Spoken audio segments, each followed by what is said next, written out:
literally boost your energy, use a little bit of head massage. Take all of your fingers and just working through your hair. Don't worry if you don't have long hair, you can just work through the scalp.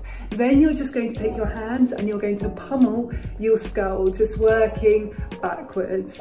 Then you're going to take all your fingers and just massage, almost as though as you're shampooing your hair. This really helps to stimulate hair growth and boost the energy levels too. Just finish by smoothing your hair, placing your hands on top of your head, taking a deep breath in through the nose and a deep breath out.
How to relieve head tension naturally.